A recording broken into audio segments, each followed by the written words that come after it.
빛나는 밤하늘의 별은 어떻게 만들어졌을까? 밤하늘에 반짝이는 천체가 모두 항성은 아닙니다. 금성, 화성과 같은 행성도 있고 너무 멀리 떨어져 있어서 수천억 개의 별이 모인 은하도 마치 한 점에서 빛나는 것처럼 보이죠.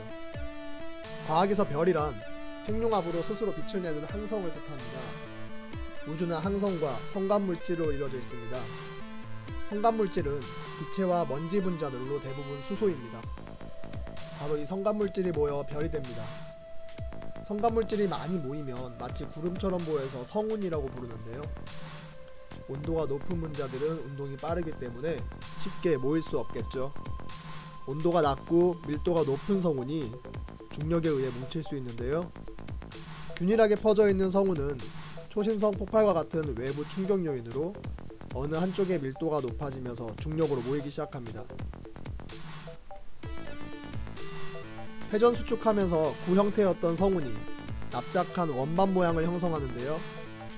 중력의 끌어당김으로 물질이 뭉치기 시작하는 것입니다. 회전 수축 과정에서 이 중력 에너지가 운동 에너지와 열 에너지로 전환되면서 내부의 온도와 압력이 높아집니다. 중심의 온도가 높아져서 열을 방출하는데요. 빨간빛과 적외선이 방출됩니다. 이때를 원시항성이라고 부릅니다. 원시항성의 중심부가 충분히 더 뜨거워지면 핵융합이 가능한 온도가 되는데요. 이때 핵융합 반응으로 빛을 내기 시작하는 항성이 되는 것입니다. 중심에는 별이, 주변의 원반에는 금성, 지구, 목성과 같은 행성과 소행성들이 만들어지게 되는 것이죠. 별을 반짝이게 하는 에너지 근원은 무엇일까? 바로 핵융합 에너지인데요. 가장 간단한 수소 핵융합 과정을 볼게요. 수소 4개가 모여서 헬륨 1개를 만들 수 있죠. 이때 질량이 조금 줄어들게 되는데요. 각자 홀로 존재할 때는 양성자보다 중성자가 더 무겁습니다. 그런데 원자핵을 이루면서 질량이 줄어들어서 수소 4개보다, 즉 양성자 4개보다 헬륨이 더 가벼워지는 것입니다. 이때 잃어버린 질량을 결손 질량이라 부릅니다. 양성자 4개가 모여 헬륨이 되는 핵융합 과정에서 결손 질량만큼 에너지가 빛으로 방출되는 것이죠. 이는 질량 에너지 등가 원리로 우리가 잘 알고 있는 아인슈타인이 발표한 것인데요. 에너지와 질량이 서로 전환되는 것이고 서로 같은 것이라는 설명입니다. 이는 mc제곱, m은 질량, c는 빛의 속도, E는 에너지로 질량 곱하기 광속의 제곱만큼 에너지로 전환되는 것이죠. 물체가 운동하거나 열을 갖지 않은 상태에서도 질량만 있다면 에너지를 가진다는 것입니다. 이를 정지한 상태에도 질량 자체가 에너지라는 뜻으로 정지질량 에너지라고 표현합니다. 별이 되기 전에 별의 형성 과정에서 필요한 에너지는 중력 에너지, 별에서 빛을 내는 에너지는 핵융합 에너지, 즉 원시별의 에너지원은 중력에 의한 수축 에너지였고 별의 에너지원은 핵융합 에너지인 것입니다. 이렇게 성운이 모여서 별이 탄생했습니다. 중력으로 뭉치기 시작한 성운의 중심부가 충분히 뜨거워져서 핵융합이 가능한 온도가 되었죠. 핵융합 반응을 시작한 이제 갓 태어난 별을 주계열성이라고 부릅니다. 우리가 매일 보는 태양이 이 주계열성에 해당합니다. 대부분 수소로 이루어진 성운이 모여서 별이 되었죠. 별도 거의 수소로 구성되어 있겠죠. 중심부의 온도는 1000만도에 달하는데요. 표면 온도는 이보다 훨씬 낮은 5000켈빈입니다. 중심 온도는 수소 핵융합이 가능한 아주 높은 온도죠. 우주의 별들은 90%가 주계열성에 해당하는데요. 별의 일생 동안 수명의 대부분을 주계열성에서 보내기 때문이죠. 별들의 수명은 질량에 따라 다르게 결정되는데요. 질량이 클수록 수명이 짧고 질량이 작을수록 수명이 긴 별입니다. 질량이 큰 별은 중력 에너지가 크고 그만큼 수소 핵융합이 빨리 일어나서 수소를 금방 소모하게 돼버리죠. 그만큼 질량이 큰 별은 밝게 빛나지만 수명은 짧은 것이죠. 질량이 작은 별은 중력이 작고 수소를 소모하는 속도도 느려서 수명이 긴 것이죠. 굵고 짧게 사느냐, 가늘고 길게 사느냐 인생이죠. 태양 정도의 질량을 가진 항성은 수명이 100억 년 정도로 태양은 태어난 지 약 50억 년이 되었고 앞으로 40억 년은 더 주계열성으로 살 것이라는 거죠. 나머지 10억 년은 다른 삶을 살다가 죽게 됩니다. 태양은 항상 크기가 일정하죠. 바깥쪽으로 팽창하려는 압력과 내부로 압축시키는 중력이 서로 평형을 이루고 있어서 안정적인 상태인데요. 이렇게 수명의 90%는 크기가 안정적인 주계열성에 머물죠. 질량이 태양 정도인 별은 주계열성 다음 단계로 적색거성 단계를 거칩니다. 중심의 수소가 다 떨어지게 되면 더 이상 핵융합 반응이 일어나지 못합니다. 별의 안정성이 깨져서 중심부는 수축하고 반대로 표면은 팽창하게 되죠.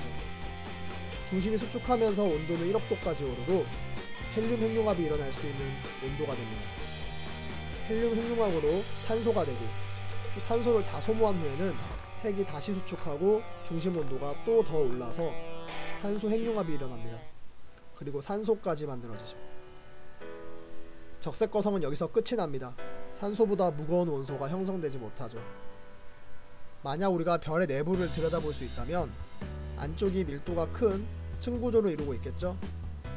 이렇게 껍질이 팽창해 크기가 커져서 더 밝아 보이고 표면의 온도는 낮아져서 빨간색으로 보인다고 해서 적색거성이라는 이름이 붙었습니다. 태양 정도 질량의 별은 적색거성을 지나 행성상 성운이 됩니다. 이제 더 이상 핵융합 과정이 일어나지 않죠. 적색거성의 주변 물질이 팽창해서 멀리 날아가 흩어진 상태입니다. 거대한 성운이 형성되는 과정이고 별이 죽으면서 다시 성운으로 돌아가고 있는 것이죠. 네 번째 단계로 백색 외성이 되는데요. 바깥 물질은 다 날아가 행성상 성운이 되었는데 반대로 중심부는 더 수축해서 고온 고밀도의 핵을 이룹니다. 마지막 단계로 흑색 외성입니다. 온도가 완전히 떨어져서 빛을 방출하지 않아 보이지 않는 상태여서 흑색 외성이라고 부르죠. 이렇게 태양 정도의 질량의 별이 일생이 마감되었습니다.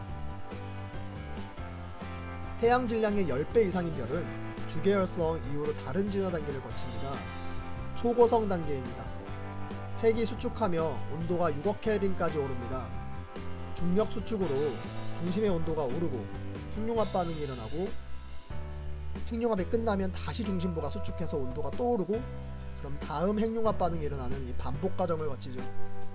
이렇게 헬륨, 탄소, 산소 그리고 마지막으로 철까지 만들어지게 됩니다. 철보다 무거운 원자는 만들어지지 못하죠. 적색거성과 거성은 안쪽부터 무거운 원자, 밀도가 큰 원자가 자리한 층구조를 이루며 중심부는 수축하고 주변부는 팽창한다는 공통점을 가지죠. 적색거성은 산소까지, 거성은 철까지 만들어지는 차이점이 있네요. 철까지 만들어진 후에는 더 이상 수축이 불가능한 상태로 급격히 팽창하며 뜨겁게 폭발하게 됩니다. 이때 철보다 무거운 원소들이 생성되죠. 금, 납, 우라늄 등은 모두 이때 초신성 폭발과 함께 만들어진 것이죠. 질량이 태양의 10배 이상이면 또 30배 미만이면 고밀도의 중성자로 이루어진 중성자별이 되며 일생을 마감합니다. 질량이 태양의 30배 이상인 것은 우주에서 최대 밀도를 지닌 블랙홀이 되며 일생을 마치죠. 블랙홀은 밀도와 중력이 너무나 커서 빛도 빠져나오지 못해서 직접 관측할 수조차 없죠. 빅뱅 핵융합으로 수소와 헬륨뿐이었던 우주에서 별이 탄생과 함께 무거운 원소들이 형성되었습니다. 우주의 나이가 많아질수록 무거운 원소의 비율이 증가하고 있는 것이죠. 사람이 태어나 죽으면 다시 땅으로 돌아가듯 성운이 별이 되어 죽으면 다시 성운으로 돌아가는 것입니다.